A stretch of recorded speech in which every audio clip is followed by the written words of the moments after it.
بسم اللہ الرحمن الرحیم. ماقبل کے سبق میں یہ بتایا تھا کہ کون سے الفاظ سے نکاح کا انعقاد ہو جائے گا. ایسے ہی آج کے سبق میں کچھ ایسے الفاظ صاحب کتاب بیان فرماتے ہیں جن الفاظ سے نکاح کا انعقاد احناف کے نزدیک تو ہو جائے گا لیکن شوافع کے نزدیک انعقاد نکاح نہیں ہوگا.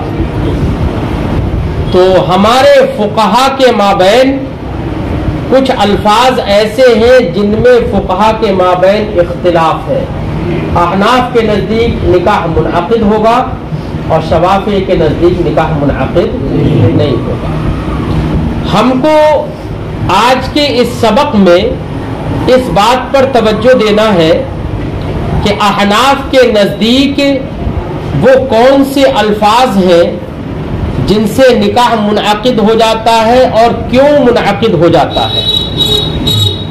اور امام شافعی ان الفاظ کے ذریعے سے نکاح منعقد نہیں مانتے تو ان کے عدم انعقاد کی وجہ اور سبب کیا ہے, ان کے نزدیک کیوں منعقد نہیں ہوتا ہے, اس بات پر خاص توجہ دینا ہے. دوسری بات یہ کہ وہ الفاظ کون کون سے ہیں, کیا کیا الفاظ ہیں. تیسری بات کہ الفاظ ایسے کیسے ہم شمار کر سکتے ہیں. کوئی ضروری تھوڑی ہے کہ یہاں پر جو الفاظ ہیں یہی دوسری زبانوں کے بھی تو الفاظ اس کے معنی میں ہو سکتے ہیں. تو الفاظ کا ہم انحصار نہیں کر سکتے. تو کوئی ایسا ضابطہ بتایا جائے جس ضابطے سے ہم سمجھ لیں کہ یہ لفظ ان الفاظ سے ہے جن الفاظ سے احناف کے نزدیک نکاح منعقد ہو جاتا ہے اور شوافع کے نزدیک منعقد. تو وہ ضابطہ بھی ہمیں سمجھنا چاہیے کہ کیا ہے وہ ضابطہ. یہ چند باتیں آج کے سبق میں ہم ذکر کرتے ہیں. فرماتے ہیں وَيَصِحُّ بِاللَّفْظِ نِكَاحٍ وَتَزْوِيجٍ, نکاح کا انعقاد صحیح ہے لفظ نکاح اور لفظ تزویج سے, وَهِبَةٍ ایسی لفظ ہبہ سے, وَتَمْلِيكٍ ایسی لفظ تملیک سے, وَصَدَقَةٍ ایسی لفظ صدقہ سے, وَبَيْعُ وَشِرَاءٍ ایسی لفظ بیع اور لفظ شراء سے, لا بلفظ الاجارتی والاعارتی والوصیہ, انعقاد نکاح نہیں ہوگا, نکاح صحیح نہیں ہوگا لفظ اجارہ سے, لفظ اعارہ سے اور لفظ وصیت سے. یہ متن تھا. اس متن کے اندر تین طرح کے الفاظ صاحب کتاب نے ذکر کیے. ایک تو وہ الفاظ ذکر کیے نکاح اور تزویج, کہ نکاح اور تزویج یہ وہ الفاظ ہیں جن کے ذریعے سے انعقاد نکاح بالاتفاق ہوتا ہے. احناف کے نزدیک بھی نکاح منعقد ہو جائے گا اور شوافع کے نزدیک بھی. وجہ کیا ہے کہ نکاح اور تزویج یہ دونوں لفظ انعقاد عقد نکاح کے لیے صریح ہے. اس کے لیے ہے عقد نکاح کے لیے دونوں لفظ, اور صریح لفظ کے سلسلے میں کوئی اختلاف نہیں ہے. احناف کے نزدیک بھی اس سے نکاح منعقد ہوگا اور شوافع کے نزدیک بھی نکاح منعقد ہوگا. تو تزویج اور نکاح یہ دو لفظ ایسے ہیں جن سے نکاح منعقد ہو جائے گا, صحیح ہو جائے گا بالاتفاق. ایسی آگے دو کچھ لفظ ذکر کیے صاحب کتاب نے, ہبہ, تملیک, صدقہ, بیع, شراء. یہ وہ الفاظ ہیں جن کے ذریعے سے احناف کے نزدیک نکاح منعقد ہو جائے گا لیکن شوافع کے نزدیک ان سے نکاح منعقد نہیں ہوگا. احناف کے نزدیک نکاح منعقد کیوں ہو جائے گا اس کی پہلے وجہ سمجھو. ہم نے آپ کو اس باب کے آغاز ہی میں یہ بات بتائی تھی کہ نکاح ایک عقد ہے جو موضوع ہے ملک متعہ کے لیے، اور ملک متعہ یا ملک وضع ایک عضو مخصوص کی ملکیت ہوتی ہے. تو نکاح سے ایک عضو مخصوص کی ملکیت کا ثبوت ہوگا. اس کے برخلاف آدمی نے بولا وہب تو ابنتی، میں نے اپنی بیٹی ہبہ کر دی تمہیں. وہب تو کا ابنتی، میں نے اپنی بیٹی تمہیں ہبہ کر دی، اور تم نے بھی کہا قبل تو. کوئی ہبہ کرے تو کون قبول نہیں کرے گا؟ تو تم نے بھی کہا قبل تو، میں نے قبول کر لیا. احناف کہتے نکاح ہو جائے گا. کیوں؟ وجہ کیا ہے؟ وجہ یہ ہے کہ ہبہ یا تملیک، ملک تو میں نے مالک بنا دیا. ملک تو کا ابنتی، میں نے تمہیں اپنی بیٹی کا مالک بنا دیا ہے نا. یا ایسے کہہ دیا کسی نے صدقت ابنتی علیک، میں نے اپنی بیٹی تمہیں صدقہ کر دی. ٹھیک ہے. یا کہا بعت ابنتی ایاک، میں نے اپنی بیٹی تمہارے ہاتھ بیچ دی. یا شرعت ابنتی کہا، اس کا معنی وہی بیچنا، اور تم نے کہہ دیا قبل تو، یا کہہ دیا اشتريت، اور بیٹی ہے بیٹا آزاد. خرید و فروخت کس کی ہوتی ہے؟ غلام کی، باندی کی، یا مملوک شے کی. اور لڑکی کیا ہے؟ آزاد ہے. وہ تو محل بیع ہی نہیں ہے. اور اسی آزاد لڑکی کے بارے میں اس کے ولی یا اس کے وکیل نے یا اس کے باپ نے یہ کہہ دیا کہ میں نے یہ بیچ دی. اس کا مطلب یہ ہے کہ اپنے معنی حقیقی میں تو یہ مستعمل ہو نہیں سکتا. معنی حقیقی تو تبھی مراد ہو سکتا ہے جبکہ متعلق یا جس کے بارے میں کہا جا رہا ہے وہ آزاد نہ ہو، وہ شیء مملوک ہو، بیچ خرید و فروخت کی جس کے اندر صلاحیت ہو، وہ محل بیع ہو. اور یہاں آزاد عورت محل بیع، تو اس کا مطلب بیع اپنے حقیقی معنی میں مستعمل نہیں ہے. یہ بات سمجھنا بھی ہے. تو اس کا معنی مجازی ہی تو مراد ہوگا. اب معنی مجازی کیا ہے؟ معنی مجازی وہی ہے مالک بنانا. کیا ہے؟ اچھا، ان لفظوں سے چاہے وہ ہبہ ہو، تملیک ہو، صدقہ ہو، بیع ہو، شراء ہو، ان لفظوں سے پوری ذات کا مالک بنانا سمجھ میں آتا ہے. ان کا معنی حقیقی کیا ہے؟ بھئی کسی چیز کا ہم مالک بنائے آپ کو، تو اس کے ایک جز کا مالک بنانا ہوگا کیا؟ نہیں، یہ تو پوری ذات کا مالک بنانے کے لیے موضوع ہے. اور نکاح موضوع ہے کس کے لیے؟ ایک عضو کو مالک بنا، ایک عضو کی ملکیت کے لیے. تو بیٹا جہاں پر پورا مجموع مملوک ہو جائے تو اس کے ضمن میں بعض کی ملکیت ثابت ہوگی نہیں ہوگی؟ بعض کی ملکیت، تو ایک تو ضمناً بعض کی ملکیت ثابت ہو جائے گی، تو ملک متعہ کا اس بات ہو جائے گا نہیں ہو جائے گا؟ اچھا، ہم نے یہ تو اس کا معنی حقیقی کی صورت میں ہے، لیکن ہم نے کہا تھا کہ کچھ الفاظ وہ ہیں کہ جن میں معنی حقیقی مراد ہی نہیں ہو سکتا، چونکہ لڑکی جو ہے وہ تو آزاد ہے، تو اس کے معنی مجازی کی طرف پھیریں گے. اور معنی مجازی کیا ہے کہ ایک باپ ایک نوجوان نکاح کے خواستگار سے کہہ رہا ہے کہ میں نے اپنی بیٹی تجھے بیچ دی. تو بیچنا آزاد لڑکی ہے تو یہ بتا رہا ہے کہ بیع تو ہے نہیں ہے، معنی حقیقی میں یہ مستعمل نہیں ہے، تو معنی مجازی میں مستعمل ہے.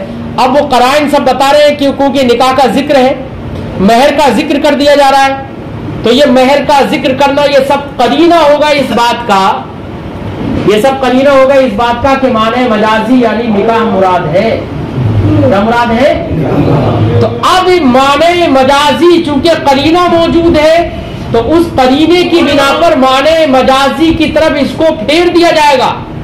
اگر معنی مجازی کی طرف نہ پھیرے اور نکاح اس سے مراد نہ لے تب تو حقیقت تو مراد ہی نہیں ہو رہی ہے. حقیقت کیوں مراد نہیں ہو رہی ہے؟ کیونکہ لڑکی آزاد ہے. حقیقت بھی مراد نہ ہو، معنی مجازی بھی مراد نہ ہو، تو لفظ کا کلام کا لغو ہونا لازم آئے گا نہیں آئے گا؟ اس لیے کلام کو لغو ہونے سے بچایا جائے، لفظ کو بے معنی اور مہمل ہونے سے بچایا جائے.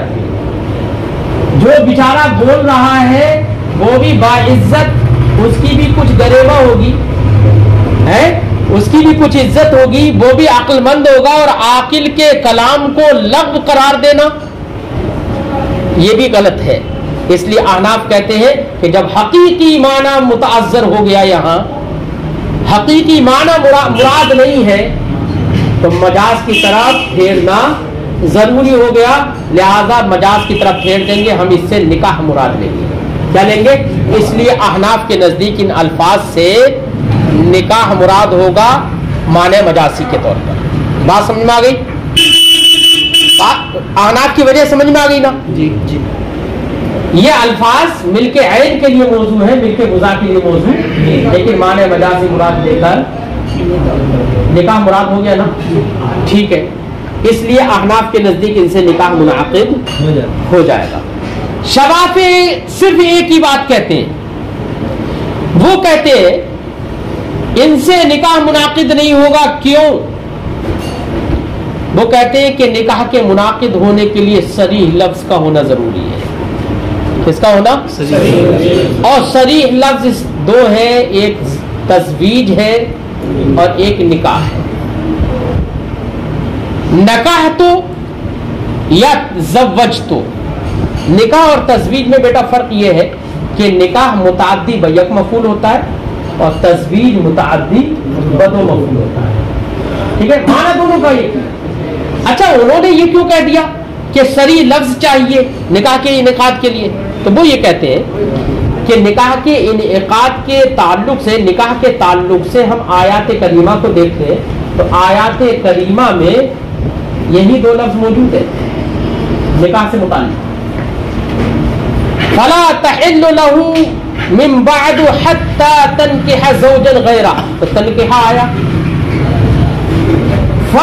فانكحوا ما طاب لكم من النساء مثنى وثلاث ورباع، نکاح کا لفظ آ گیا. اور تزویج سے آیت کریمہ کوئی پڑھو،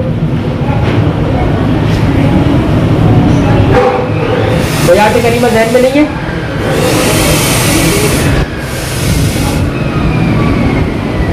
میرے ذہن میں تھی لیکن ابھی نکل گئی ہے، فی الحال میں بتاؤں گا ابھی انشاءاللہ. تو آیات کریمہ میں ہم نے غور کیا تو وہاں پر یا تو نکاح کا لفظ موجود ہے یا تزویج کا. اس لیے امام شافعی کہتے ہیں یہ صریح لفظ ہے اور قرآن میں ان کا بھول ہوا ہے، لہٰذا نکاح کے انعقاد کے لیے صریح الفاظ کی ضرورت ہے. اس لیے وہ کہتے ہیں ان الفاظ کے ذریعے سے نکاح منعقد نہیں ہوگا. بات سمجھ میں آ گئی؟ یہ یہاں تک ہم نے اختلاف اور اس کی وجہ بتائی. تھوڑا سا ترجمہ لگاتے ہیں پھر آگے گفتگو کرتے ہیں. فرماتے ہیں وَيَصِحُّ بِلَفْظِ نِكَاحٍ وَتَزْوِيجٍ، اور نکاح صحیح ہو جائے گا لفظ نکاح سے اور تزویج سے، وَهِبَةٍ اور ہبہ سے، تملیک سے، صدقہ سے، بیع سے، شراء سے، لا بلفظ الاجارۃ والاعارۃ والوصیہ. لفظ اجارہ، لفظ اعارہ اور لفظ وصیت سے نکاح صحیح نہیں ہوگا احناف کے نزدیک بھی. روافی کے نزدیک تو ہوتا ہی نہیں ہے، ان کے لیے تو ان کے نزدیک تو صحیح چاہیے. لیکن ان تین لفظوں سے اجارہ، اعارہ یا اور وصیت یا ان کے معنی میں جو بھی الفاظ ہوں ان کے ذریعے سے نکاح منعقد نہیں ہوگا، نکاح صحیح نہیں ہوگا. کیوں؟ ان سے نکاح کیوں صحیح نہیں ہو رہا ہے؟ اس کی وجہ کیا ہے؟ اس کی وجہ یہ ہے کہ یہ وہ الفاظ ہے کہ اعارہ یہ تملیک بیٹا ادھار دینا، اجارہ کرائے پر دینا، کرائے پر دینا. کرائے پر اگر کوئی چیز دی جاتی ہے تو جس کو کرائے پر دی جاتی ہے اس کی چیز ہو جاتی ہے وہ؟ بولو. اگر ادھار میں نے یہ کتاب آپ کو دے دی تو ادھار دینے کا مطلب یہ تھوڑی ہے کہ یہ کتاب آپ کی ہو گئی. آپ مالک نہیں ہوئے یا ہو گئے مالک؟ نہیں ہوئے مالک. بات سمجھ میں آ گئی؟ بس آپ کو کیا حاصل ہوا کہ بھئی ادھار دے دیے تو اس کو ہم پڑھ سکتے ہیں. زمین ادھار دے دی تو اس میں ہم فائدہ اٹھا سکتے ہیں, اس میں کاشتکاری کر سکتے ہیں. زمین ہماری نہیں ہوگی, کاشتکاری کر سکتے ہیں. قلم ہم نے ادھار دے دیا آپ کو تو ادھار دینے کا مطلب یہ کہ آپ اس سے لکھ سکتے ہیں, فائدہ اٹھا سکتے ہیں. اس کا مطلب یہ ہے اعارہ ہو یا اجارہ ہو, اعارہ ہو یا اجارہ ہو, یہ دونوں تملیک عین کے لیے نہیں آتے. کس کے لیے نہیں آتے؟ یہ دونوں تملیک عین کے لیے نہیں آتے, بلکہ کس کے لیے آتے ہیں؟ تملیک منفعت کے لیے آتے ہیں. اور نکاح ان الفاظ سے منعقد ہوتا ہے جو کہ ملک متعہ کا افادہ کرے, اور ملک متعہ میں تو تملیک عین ہو یا تملیک ملک متعہ ہو.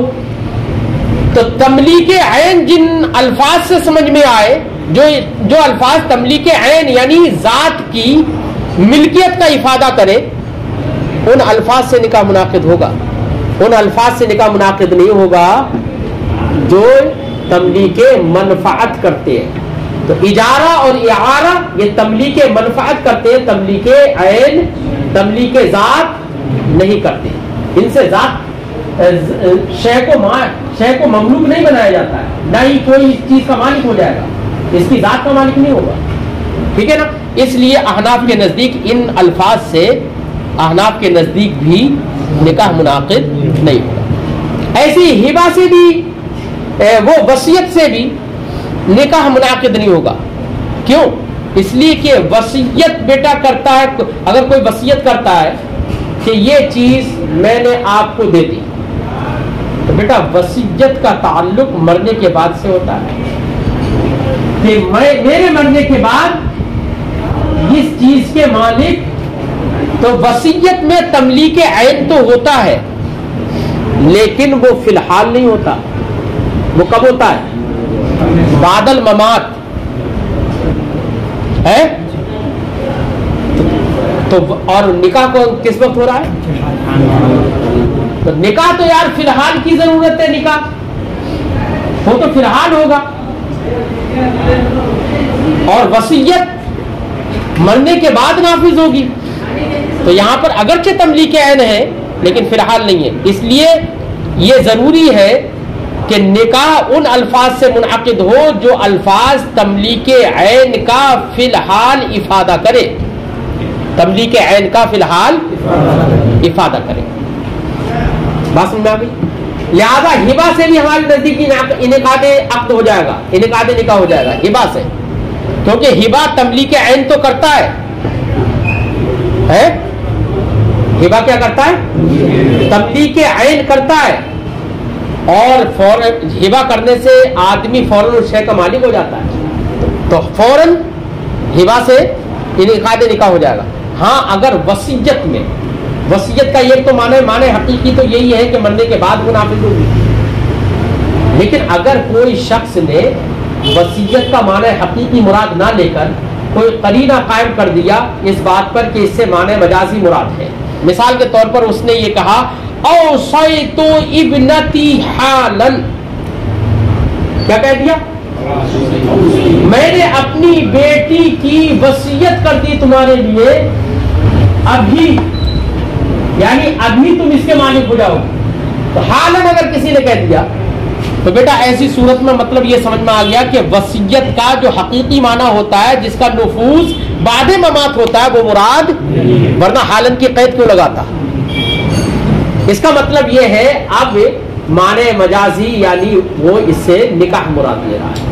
تو اب اگر حالاً کی قید لگا دی بیٹا تو لفظ وصیت سے بھی نکاح منعقد ہو جائے گا. تو اب ہماری اس گفتگو سے آپ کے ایک بات سمجھ میں یہ آ گئی کہ نکاح ان الفاظ سے منعقد ہو جائے گا جو الفاظ تملیک عین کا افادہ کریں اور فی الحال تملیک عین کا افادہ کریں. ٹھیک ہے, یہی ضابطہ آپ کے لیے ہو جائے گا کہ احناف کے نزدیک ان سارے الفاظ سے نکاح منعقد ہو جائے گا جو الفاظ تملیک ذات کا فی الحال افادہ کرتے ہیں. ٹھیک ہے, صاحب شرح بھی اس بات کو آسان کرنے کے لیے مختصر الوقایہ کی ایک عبارت نقل کرتے ہیں, جس عبارت سے یہی ضابطہ سمجھ میں آ جاتا ہے. فرماتے ہیں لفظ المختصر, مختصر الوقایہ کے الفاظ یہ ہے. بات وہی ہے جو صاحب متن نے یہاں پر ذکر کر دی, لیکن مختصر الوقایہ کے الفاظ مختصر ہے, وہ ایک ضابطہ کے طریقے پر ہے, اس لیے مصنف ضرور افادتاً طلباء کے سامنے اس بات کو پیش کرتے ہیں.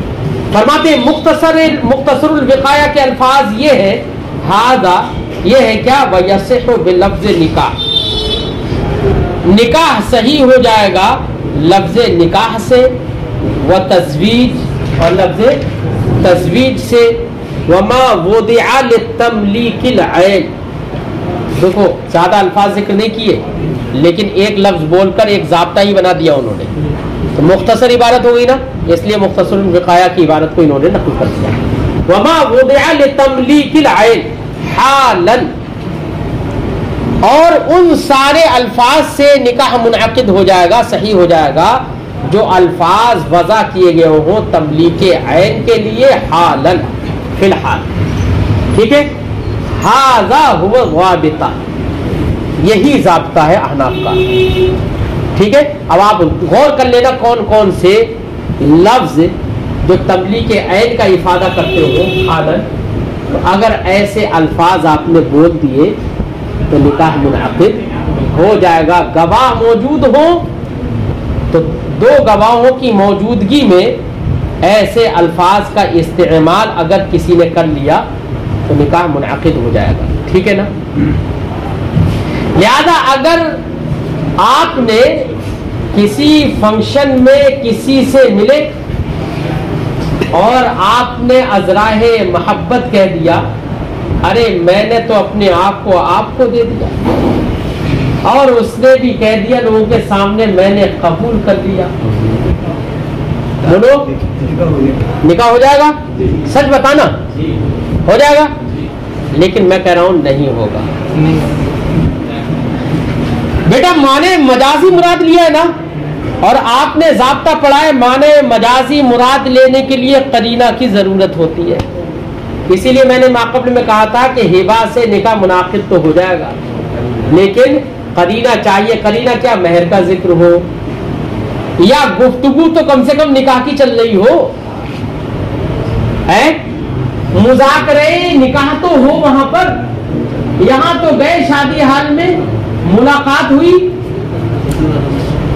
اور لوگوں کے سامنے چاہے وہ جانتے ہوں یا نہیں جانتے ہوں, لوگوں کے سامنے کہہ دیا میں نے اپنے آپ کو آپ کے حوالے کیا, تو اس نے کہا میں نے قبول کر لیا. بیٹا نکاح اس سے نہیں ہوگا, کیونکہ مذاکرہ نکاح بھی نہیں ہے, کوئی قرینہ نکاح نہیں ہے, اور معنی مجازی آپ مراد لے رہے ہیں. ہبہ کا حقیقی معنی تو مراد ہے نہیں, معنی مجازی مراد لے رہے ہیں, اور معنی مجازی کے لیے قرینہ چاہیے. تو کم سے کم نکاح کا ذکر ہی ہو, کم سے کم گواہوں کو یہ پتا ہو کہ ہمیں اس بات کا گواہ بنایا جا رہا ہے. گواہوں کو بتا دیا جائے کہ بھئی ہم دونوں لوگ نکاح کر رہے ہیں, آپ اس کے گواہ ہیں. کم سے کم اتنی تو اطلاع ہو, یہ سب قرینہ بن جائیں گے. لیکن بغیر قرینے کے آپ نے کہہ دیا تو نکاح, ہاں, تو اس لیے بھرم اپنا یہ نہ رکھیں کہ نکاح ایسے بھی ہو جائے گا, ہے نا, کہیں پر بھی نکاح کر لیں گے, یہ نہ سوچیں. ہاں, معنی مجازی کے لیے قرینہ چاہیے, حقیقی تو ہے. ٹھیک ہے, مجاز کی طرف پھیریں گے نا, تم مجاز کی طرف پھیرنے کے لیے قرینہ چاہیے. معنی مجازی تو کچھ بھی ہو سکتا ہے, تو یہی معنی مراد لیا ہم نے. ارے بھائی معنی حقیقی اگر ہم نے چھوڑ دیا ہے تو معنی مجازی میں, معنی مجازی تو ہم کسی نہ کسی مناسبت کی وجہ سے ہی بھائی نکاحی ہم مراد لیں. معنی مجازی تو کوئی بھی غیر موضوع ہوگا. اب ہم نے نکاحی مراد لیا, تو نکاح کے مراد لینے کے لیے قرینہ چاہیے, مناسبت چاہیے نہیں چاہیے کچھ. ارے بات سمجھ میں آئی؟ ہاں فرماتے ھذا ھو ضابطہ، یہ کیا ہے؟ یہی ضابطہ ہے. فلا یصح بلفظ الاجارہ، تو لفظ اجارہ اور لفظ اعارہ سے نکاح منعقد نہیں ہوگا، صحیح نہیں ہوگا. کیوں؟ اس لیے کہ دیکھو قاعدہ کیا بنا، تملیک عین کے لیے وضع کیا گیا. ایک بات عین کے لیے اور دوسرا کیا ہے؟ حالن. فرماتے ہیں ہم اسی پر تفریق کرتے ہوئے فلا یصح بلفظ الاجارہ والاعارہ، تو لفظ اجارہ اور لفظ اعارہ سے نکاح صحیح. کیوں؟ اس لیے کہ اجارہ اور اعارہ یہ افادہ عین نہیں کرتے، افادہ ملک عین نہیں کرتے، یہ افادہ منفعت کرتے ہیں. یہ تملیک منفعت کے لیے موضوع ہے نہ کہ تملیک عین کے لیے. لأنهما لم توضع لتملیک العین، کیونکہ یہ تملیک عین کے لیے موضوع نہیں ہے. ولا بلفظ الوصیہ، ایسی لفظ وصیت سے بھی نکاح منعقد نہیں ہوگا. کیوں؟ لأنها وضعت لتملیک العین، وصیت اگرچہ تملیک عین کے لیے موضوع ہے لیکن لا فی الحال، فی الحال نہیں. اس کا نفوذ کب ہوتا ہے؟ لا فی الحیات بل بعد الممات. فاللفظ الذي وضع لتملیک العین حالہ، ہاں میں نے آپ کو بتایا تھا کہ ہاں لفظ وصیت ہی بولا لیکن حالن کی قید لگا دی. کیا لگا دی؟ حالن کی اگر قید لگا دی تو نکاح منعقد ہو جائے گا. سمجھے نہیں؟ فرماتے فاللفظ الذي وضع لتملیک العین، تو وہ لفظ جو وضع کیا گیا ہو تملیک عین کے لیے حالن، اذا اطلقا، جب اس کا اطلاق ہو اور اس کو مقید نہ بنایا جائے. یعنی کوئی بیٹا ایسا لفظ استعمال آپ نے نہیں کیا جس سے یہ معلوم ہو کہ اس کا معنی حقیقی مراد ہے یا معنی مجازی مراد ہے، مطلق رکھا آپ نے. ہاں وہ لفظ تملیک عین کا افادہ کرتا ہے اور آپ نے بولنے میں اس کو مطلق رکھا. ٹھیک ہے، تو پھر قرینہ کو دیکھا جائے گا قرینہ کیا ہے. ٹھیک ہے، اور اگر آپ نے مطلق نہیں رکھا، آپ نے خود اسے بتا دیا، کوئی نہ کوئی ایسی قید لگا دی جس سے یہ پتہ چل رہا ہے اس سے معنی حقیقی مراد ہے. مثلا باندی ہے سامنے، باندی کے لیے بولا بعتها، میں نے اس کو بیچ دیا. بولو باندی سامنے ہے اور بیچ دیا، کون سا معنی مراد ہوگا؟ معنی حقیقی معنی مجازی؟ کیونکہ محل بے ہے وہ. ٹھیک ہے، اب معنی مجازی نکاح مراد نہیں ہوگا. بات سمجھ آ گئی؟ آپ نے مطلق کہیں پر رکھا بعتو، تو اب قرینہ دیکھا جائے گا. تملیک عین کے لیے تو ہے، قرینہ دیکھا جائے گا کہ کس کے لیے کہہ رہا ہے. اگر آزاد عورت کے لیے کہہ رہا ہے تو حقیقی معنی مراد نہیں ہوگا، فوراً مجاز کی طرف پھیر دیں گے. وہی بتا رہے ہیں. فرماتے فاللفظ الذي وضع لتملیک العین، تو وہ لفظ جو وضع کیا گیا ہو تملیک عین کے لیے حالن اذا اطلق، جب اس کا اطلاق ہو، اس کو مطلق رکھا جائے. وتكون القرینۃ دالۃ علی ان الموضوع له غیر مراد، اور قرینہ دلالت کرے اس بات پر کہ موضوع له سے مراد نہیں ہے. مثلا آزاد عورت ہے تو آزاد ہونا اس کا قرینہ ہوگا اس بات پر کہ یہ بعتو کا معنی حقیقی معنی موضوع له مراد نہیں ہے. بأن تكون الزوجہ حرہ، وہیں طور کہ زوجہ کیا ہو؟ آزاد ہو. فیثبت المعنی المجازی، کیا ثابت ہو جائے گا؟ معنی مجازی کیا ہوگا؟ وہ نکاح. ٹھیک ہے، وہ ہوگا ملک المتع، وہ کیا ہے؟ ملک متع. فإن ملک العین، اب بیٹا ملک متع ثابت ہوا، معنی حقیقی ہے ملک عین اور معنی مجازی ہے ملک متع. لفظ بعتو کی ہی مان لو، باع بے جو ہے وہ اس کا معنی حقیقی کیا ہے؟ ملک عین، اور معنی مجازی کیا مراد لیا آپ نے؟ ملک متع. بھیا معنی مجازی کی طرف پھیرنے کے لیے کچھ نہ کچھ مناسبت تو چاہیے نا، کچھ نہ کچھ تعلق چاہیے. تو صاحب کتاب مناسبت اور تعلق بیان کر رہے ہیں کہ بھئی حقیقی معنی سے مجاز کی طرف پھیرا ہے، ہم نے ملک متع مراد لیا. دونوں کے درمیان مناسبت اور تعلق یہ ہے کہ معنی حقیقی میں پوری ذات کا مالک ہوتا ہے اور اس ذات کے ضمن میں کیا ہوتا ہے؟ متع بھی ہوتا ہے. کیا ہوتا ہے اس کے ضمن میں؟ متع بھی ہوتا ہے، اس کا ایک جز ہوتا ہے. ٹھیک ہے، تو بیٹا کل بول کر جز مراد لیا. یا یہ کہہ لو کہ پوری ذات کا مالک بننے کے ساتھ ساتھ پوری ذات کا مالک ہونا یہ سبب ہے بعض ذات یعنی متعا کا مالک ہونے کا بھی، تو سبب بول کر مسبب مراد یہ مناسبت ہے. ٹھیک ہے، فرماتے فیثبت المعنی المجازی، تو معنی مجازی ثابت ہوگا، وہ ملک المتاع، وہ ملک متاع، فإن ملک العین سبب لملک المتاع، کیونکہ ملک عین ملک متاع کا، فیکون اطلاق لفظ السبب علی المسبب، تو لفظ سبب کا اطلاق ہوگا کس پر؟ مسبب پر، یعنی سبب بولا گیا مسبب مراد لیا گیا.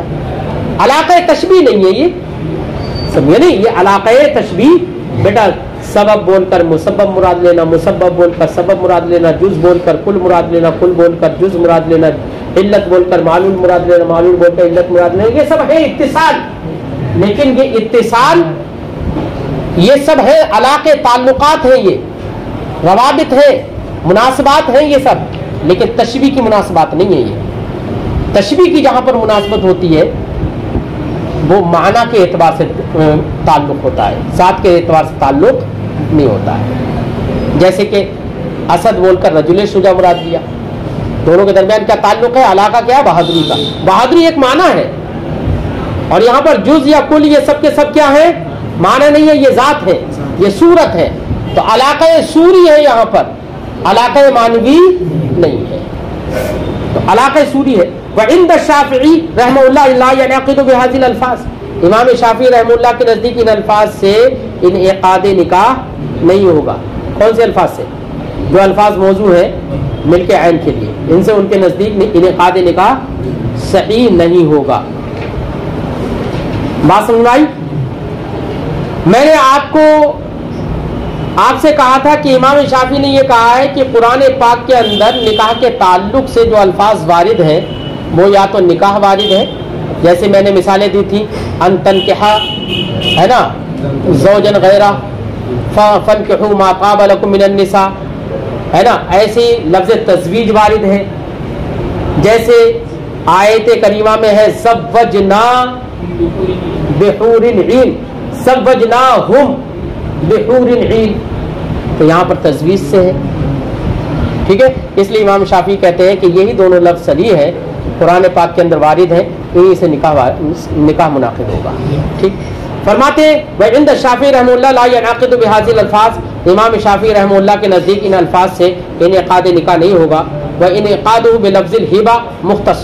اب ایک امام شافعی پر ایک اعتراض ہے، اعتراض یہ ہے کہ آپ نے تو ان الفاظ کے بارے میں منع کر دیا کہ جو الفاظ تملیک عین کا افادہ کرتے ہیں، اور آپ نے کہا کہ ان سے نکاح منعقد نہیں ہوگا ہے. حالانکہ آیت قرآن پاک کے اندر لفظ ہبہ سے آیت کریمہ میں ام وہبت امرأۃ نفسها وارد ہے، ارے قرآن پاک میں ہے نا. تو وہاں پر تو یہی ہے کہ اگر نبی کریم صلی اللہ علیہ وسلم کو کسی عورت نے اپنے آپ کو ہبہ کیا تو نبی کریم صلی اللہ علیہ وسلم کا نکاح ہو جائے گا، نبی کریم صلی اللہ علیہ وسلم ان سے نکاح کریں گے، نکاح ہو جائے گا. تو وہاں پر تو ام وہبت امرأۃ نفسها کا ذکر ہے قرآن پاک میں، تو وہاں پر تو آپ کہتے ہیں کہ نکاح منعقد ہو جائے گا، حالانکہ ہبہ بھی تو تملیک عین کا ہی افادہ کرتا ہے. تو وہاں پر آپ ہبہ کے ذریعے سے نکاح کا انعقاد کیوں مان لیتے ہیں؟ اعتراض ہوگا نا. تو اس کا جواب امام شافعی کی جانب سے دیا جا رہا ہے. امام شافعی نے جواب یہ دیا کہ وہ نبی کریم صلی اللہ علیہ وسلم کے ساتھ خاص ہے، سرکار کے علاوہ کسی اور کا نکاح منعقد نہیں ہوگا. یہ امام شافعی علیہ الرحمہ نے جواب دیا، کیونکہ سرکار کے تعلق سے آیت کریمہ بات ہے. وہی فرماتے ہیں وَإِنْعِقَادُهُ بِلَفْظِ الْهِبَةِ مُخْتَصٌ بِالنَّبِي صلی اللہ علیہ وسلم، اور نکاح کا انعقاد لفظ ہبہ سے ہو جانا یہ نبی کریم صلی اللہ علیہ وسلم کے ساتھ مختص ہے، اللہ کے اس فرمان کی وجہ سے خالصۃ لک من دون المؤمنین، یہ اے محبوب یہ تمہارے لیے خاص ہے، دیگر مومنین کے لیے نہیں. یہ قرآن پاک میں موجود ہے، خالصۃ لک من دون المؤمنین، اسی آیت کریمہ میں. اب تو یہ تو یار بس مضبوط بات ہو گئی. احناف اب کیا جواب دیں گے اس کا؟ احناف نے یہ کہا کہ دیکھیے، احناف نے امام شافعی کے اس استدلال کے دو جواب دیے۔ ایک تو جواب یہ دیا کہ آیت کریمہ میں جو اللہ نے فرمایا ان وہبت نفسہا للنبی الی آخر، یہ اس کا معنی حقیقی مراد نہیں ہے، معنی مجازی مراد ہے نا، نکاح مراد ہے۔ اور جب معنی مجازی مراد ہے نکاح، اور نکاح کرنے میں مجھے یہ بتاؤ نبی کے ساتھ اختصاص ہے نکاح کا کیا؟ بولو، نکاح کا اختصاص؟ ارے یار تمام لوگوں کے لیے کہا گیا فَانْكِحُوا مَا طَابَ لَكُمْ۔ جب یہ متعین ہے کہ ان وہبت نفسہا، یہاں پر اس کا معنی حقیقی مراد نہیں ہے، معنی مجازی مراد ہے، نکاح مراد ہے، اور نکاح میں نبی کا اختصاص نہیں ہے، تمام لوگوں کے لیے، تو اس لیے نبی کے ساتھ اس کو مختص ماننا یہ صحیح نہیں ہے، لہذا ہبہ سے بھی دوسرے مومنین کا بھی نکاح منعقد ہو جائے گا۔ اب مسئلہ یہ ہے تو پھر خالصتاً لک من دون المومنین کیوں کہا گیا؟ جب اختصاص نہیں ہے تو خالصتاً لک من دون المومنین کیوں کہا گیا؟ تو اس کا جواب یہ ہے کہ خالصتاً لک من دون المؤمنین جو فرمایا گیا، اس کے دو جواب دیے۔ ایک جواب یہ کہ نبی کے ساتھ مختص ہے، اصل میں عورت نے ہبہ کیا اپنے آپ، بخاری شریف کی حدیث میں بھی ہے، ایک صاحبہ آئی سرکار سے عرض کی یا رسول اللہ میں اپنے آپ کو آپ کے حوالے کر ہبہ کر، یعنی نکاح کرنا چاہتی، سرکار خاموش رہے، اور پھر ایک صحابی وہاں پر بیٹھے ہوئے تھے، ان کی بھی شادی نہیں ہوئی تھی، تو بہت دیر ہوئی، سرکار نے ان کی طرف نظر اٹھائی صاحبہ کی طرف، اور نظر اٹھانے کے بعد پھر سرکار نے نیچے نظر کی، تو بہت دیر تک خاموش رہے، تو سرکار اس سے یہ معلوم ہوا کہ سرکار نکاح نہیں کرنا چاہتے تھے، ٹھیک ہے۔ پھر وہ صحابی رسول بہت دیر کے بعد بولے یا رسول اللہ آپ کو ضرورت نہیں ہے تو یا رسول اللہ میرا نکاح کر دیجیے۔ تو سرکار نے ارشاد فرمایا کیا تمہارے پاس مہر میں دینے کے لیے کچھ ہے؟ تو انہوں نے کہا یا رسول اللہ ہے تو کچھ نہیں۔ تو کہا جاؤ گھر پہ اپنے ڈھونڈ کے آؤ، کچھ ہو تمہارے پاس، اگرچہ لوہے کی ایک انگوٹھی کیوں نہ ہو۔ سرکار نے فرمایا، دو بار سرکار نے ان کو بھیجا، دو بار تلاش کرتے ہوئے بیچارے دوڑے گئے، تلاش کیا، کہیں پر کچھ ملا ہی نہیں، لوٹ کر آئے، کہا یا رسول اللہ کچھ بھی نہیں ہے۔ سرکار نے ان کے ساتھ نکاح نہیں فرمایا، حدیث پاک میں ہے یہ، نکاح سرکار نے ان کے ساتھ نہیں فرمایا۔ اس کا مطلب کیا ہے؟ مہر کے بغیر سرکار نے نکاح نہیں فرمایا، یہ بات ہے۔ یہاں پر جو سرکار کو جو کہا گیا خالصتاً لک من دون المؤمنین، اس کا مطلب یہ ہے کہ نبی کریم صلی اللہ علیہ وسلم کو اگر کوئی عورت ہبہ کرے اپنے آپ کو تو سرکار کا نکاح ہو جائے گا بغیر مہر کے، لیکن دیگر مومنین کا نکاح بغیر مہر کے نہیں ہوگا، یہ مراد ہے اس سے، نہ کہ یہ کہ سرکار کے ساتھ ہی نکاح خاص ہے، یہ مراد نہیں ہے۔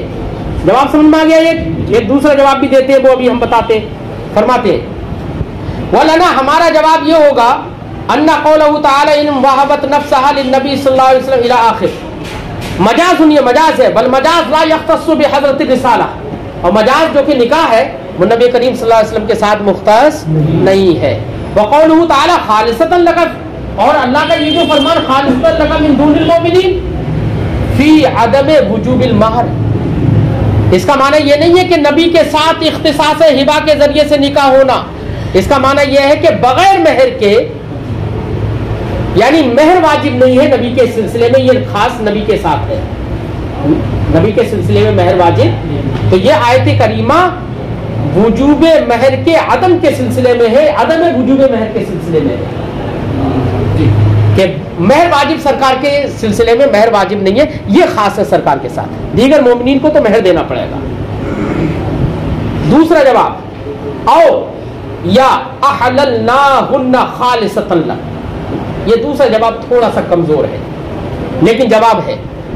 دوسرا جواب یہ ہے کہ خالصۃ لک من دون المؤمنین کا تعلق اس سے نہیں ہے کہ یا رسول اے نبی آپ کے ساتھ یہ ہبا کرنا یا ہبا کے ذریعے سے نکاح ہونا یہ آپ کے ساتھ خاص ہے، اس سے اس کا تعلق نہیں ہے، بلکہ ما قول میں احللنا سے اس کا تعلق ہے۔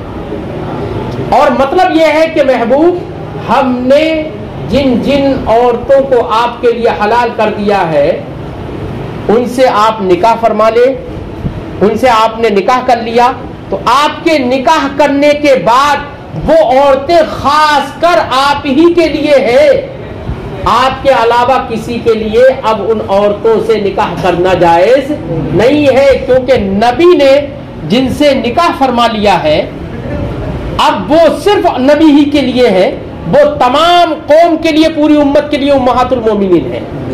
اب ان سے کسی اور کو نکاح کرنا، ہاں اگر میں نے کسی سے نکاح کر لیا تو میں نے طلاق دے دی یا وصال ہوا، وفات ہوئی، موت ہو گئی تو میری بیوی جو تھی اس سے دوسرے آدمی کو نکاح کرنا حلال ہے، لیکن نبی کی زوجہ سے کسی کو نکاح کرنا حلال نہیں ہے۔ یہ بتایا گیا کہ خالصۃ لک من دون المؤمنین، یہ معنی ہے، اس سے یہ مراد ہے۔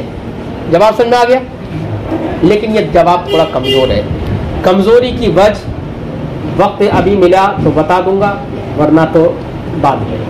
وَأَحْلَلْنَا تو وہی بتا رہے ہیں کہ خالصۃ لک من دون المؤمنین کا تعلق احللنا سے ہے، معنی ہے احللناہن، ان عورتوں کو نبی ہم نے تمہارے لیے حلال کر، خالصۃ لک تمہارے لیے حلال کر دیا خاص کر، اے لا یحل لأحد نکاحہن، کسی کے لیے ان سے نکاح کرنا حلال نہیں ہے۔ ضعف اور کمزوری یہ ہے کہ قرآن پاک کی آیت کریمہ پڑھیں گے تو اس میں اس کا بھی ذکر ہے کہ نبی تمہارے ماموں کی لڑکیاں، تمہاری پھوپھیوں کی لڑکیاں، تمہارے فلاں کی لڑکیاں، یہ سب تمہارے لیے حلال ہیں، ٹھیک ہے۔ نبی نے سب سے نکاح نہیں فرمایا، جب نکاح نہیں فرمایا تو اب حلال تو ہے وہ، اب خالصۃ لک کا تعلق احللنا سے ہے، تو اس کا مطلب تو یہ ہوا کہ جو حلال ہے ان سے کسی دوسرے کو نکاح کرنا جائز نہ ہو، کیا ایسا ہے؟